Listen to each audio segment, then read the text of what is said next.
দর্শক, the great ওয়াল শোতে স্বাগত জানাচ্ছি। নাচ, গান, নাটক, চলচ্চিত্র সহ চীনের সুবিশাল সাংস্কৃতিক ঐতিহ্য, প্রাকৃতিক সৌন্দর্য, বৈচিত্র্যময় জীবনধারার গল্প আমরা আপনাদের সামনে তুলে ধরি। বরাবরের মতো আপনাদের সঙ্গে আছি আমি রওজে জাবিদ ঐশী।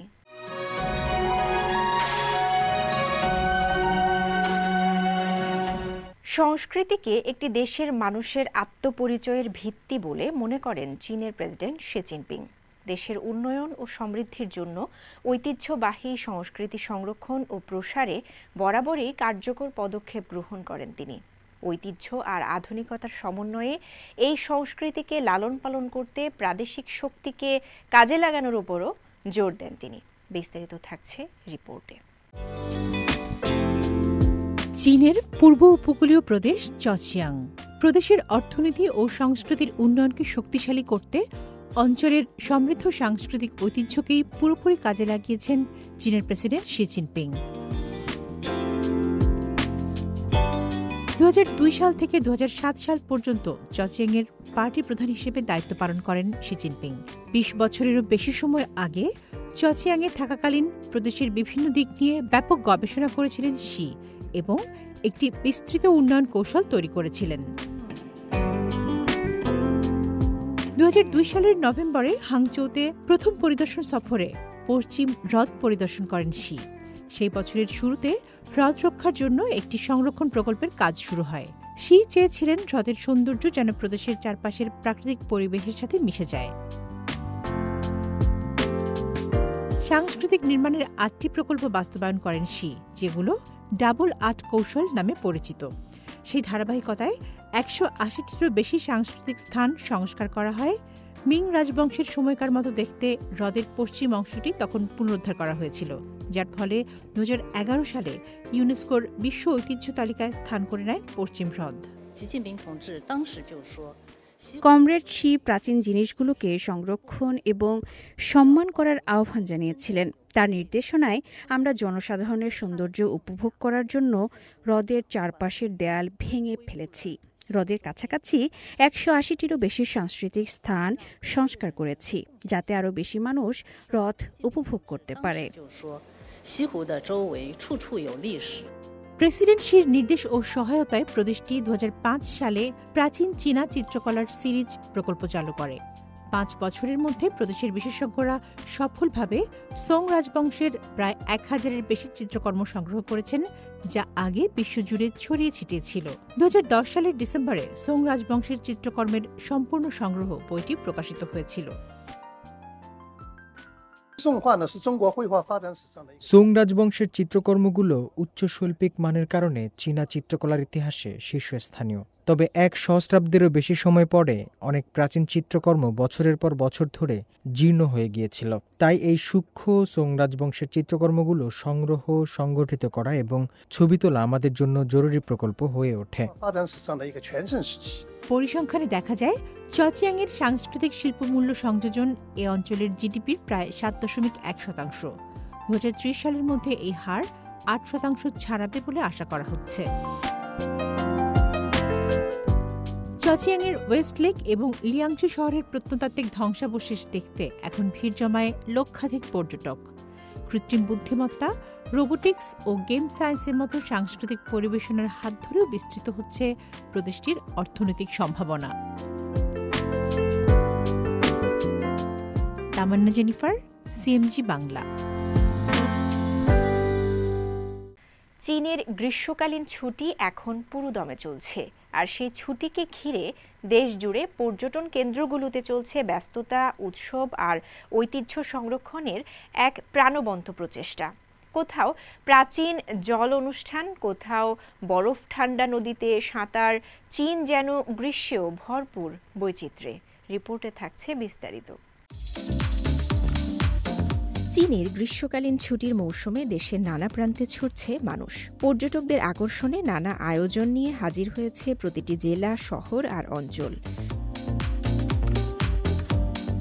চীনের জজিয়াং প্রদেশের হাংচৌ শহরের থংলো কাউন্টিতে ফিরে এসেছে 300 বছরের পুরানো স্ট্রিট ওয়াশিং উৎসব। বসন্তের শীতল পানিকে রাস্তার পাথরে ঢেলে ধোয়া হয় শুধু নয়, প্রতীকীভাবে ধুয়ে ফেলা হয় দুঃখ ও দুর্ভাগ্য।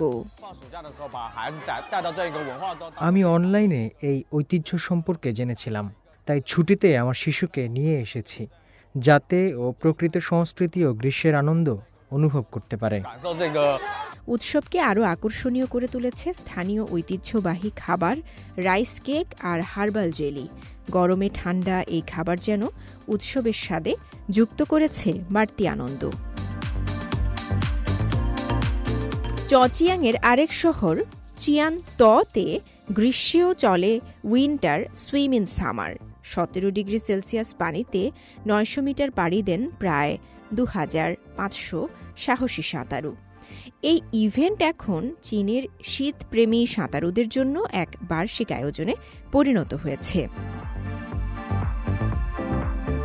কানসু প্রদেশের লানচৌ শহরের ইং তানশিয়া এলাকা, যেখানে পাহাড় দেখায় রংধনুর মতো।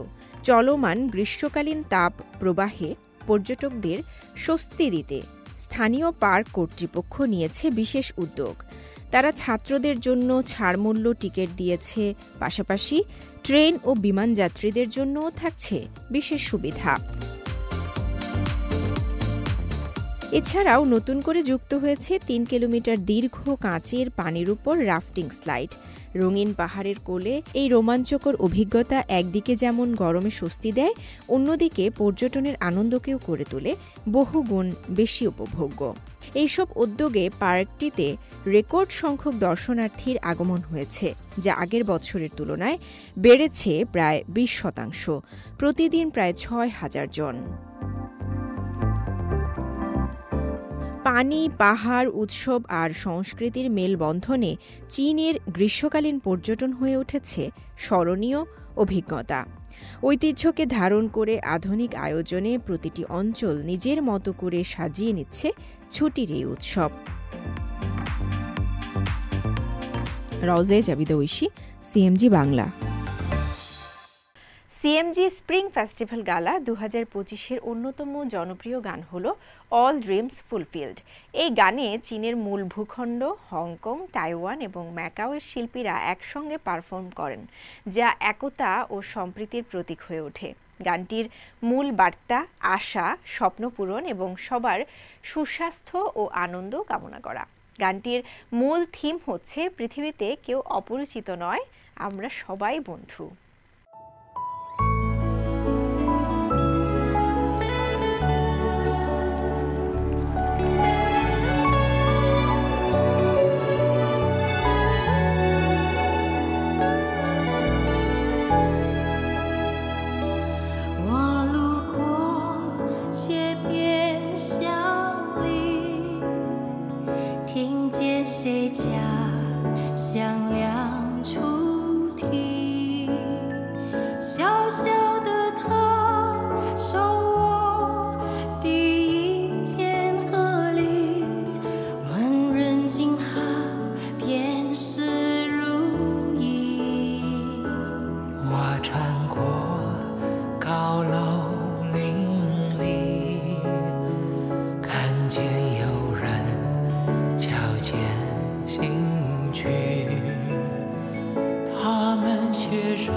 1600 বছরের পুরানো এক চীনা তাঁত শিল্পের গল্প, যার নাম ইউনচিন বা মেঘের সুতোয় বোনা ঐতিহ্য।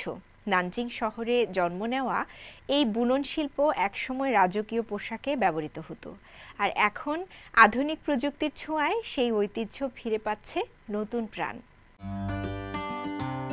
নানজিংয়ের ইয়ুনচিন বুনন এক শিল্প, এক ঐতিহ্য আর এক সময়ের গল্প। চীনের চিয়াংসু প্রদেশের রাজধানী নানজিংয়ে 1600 বছর আগে এই বুনন শিল্পের জন্ম। মসৃণ টেক্সচার, জটিল নকশা আর স্বর্ণরূপার সুতোয় মোড়ানো ইয়ুনচিন কাপড় একসময় রাজবংশীয়দের গায়ে জড়ানো হতো। এই বুননের পেছনে আছে এক জটিল প্রক্রিয়া। জাকার্ড তাঁতে 2 জন কারিগর একসাথে কাজ করেন। উপরে বসে থাকা কারিগর তোলেন ওয়ার্প সুতো, আর নিচের কারিগর বোনেন হুইফট সুতো। তাতে জোড়েন রঙিন সুতো, এমনকি সোনার সুতোও। দক্ষ কারিগররাও দিনে মাত্র 5 থেকে 6 সেন্টিমিটার কাপড় তৈরি করতে পারেন। ইয়ুনচিনে সিল্ক ছাড়াও ব্যবহৃত হয় সোনার সুতো, এমনকি ময়ূরের পালক। এই রং পরিবর্তনের সূক্ষ্মতা এখনো কোনো মেশিন করতে পারে না। 2009 সালে এই ইয়ুনচিন তাঁত শিল্পকে বিশ্ব মানবজাতির বিশেষ সাংস্কৃতিক ঐতিহ্য হিসেবে ঘোষণা করেছে ইউনেস্কো। আর আজকের ইয়ুনচিন প্রযুক্তির হাত ধরে নতুন প্রাণ পাচ্ছে। VR প্রযুক্তি আর AI গাইড এখন দর্শনার্থীদের দেখাচ্ছে ইয়ুনচিনের ইতিহাস। নানজিংয়ের ইয়ুনচিন ব্রোকেট মিউজিয়াম এবং গবেষণা প্রতিষ্ঠানগুলো এখন ইতিহাস আর ভবিষ্যতের সেতু বন্ধন তৈরি করছে। সাংহাই মিউজিয়ামে এখন প্রদর্শিত হচ্ছে সং রাজবংশের পোশাক, যা নতুন করে তৈরি হয়েছে ইয়ুনচিন কারিগরদের হাতে। ইয়ুনচিন শুধু কাপড় নয়, এটা আমাদের বুদ্ধিমত্তা, শিল্প এবং সৌন্দর্যবোধের প্রতিফলন। আমরা চাই প্রযুক্তির মাধ্যমে ইয়ুনচিনের গল্প পৌঁছে যাক আরও বেশি মানুষের কাছে। একটা তাঁতের সুতোয় বাঁধা ইতিহাস, সংস্কৃতি আর আধুনিকতার সংমিশ্রণ। ইয়ুনচিন তার প্রতিটি রঙে তুলে ধরে চীনা ঐতিহ্যের শিকড়, আর সেই ঐতিহ্য আজ আধুনিক প্রযুক্তির সাহায্যে ছড়িয়ে পড়ছে বিশ্বজুড়ে। রাউজিয়া জাবিদা ঐশী, CMG বাংলা। চীনের ঐতিহ্যবাহী এবং প্রাচীন মার্শাল আর্ট উশুকে বাংলাদেশের প্রতিটি প্রান্তে ছড়িয়ে দেওয়ার উদ্দেশ্য নিয়ে সম্প্রতি আয়োজন করা হয় 18তম জাতীয় উশু প্রতিযোগিতা 2025। এই প্রতিযোগিতা শুধু একটি খেলা নয়, এটি বাংলাদেশ ও চীনের মধ্যে সাংস্কৃতিক সেতুবন্ধন এবং তরুণ প্রজন্মের মধ্যে শৃঙ্খলা, সাহস ও শক্তির স্ফুরণ ঘটানোর এক অনন্য মাধ্যম। বিস্তারিত জানাচ্ছেন শুভ আনোয়ার।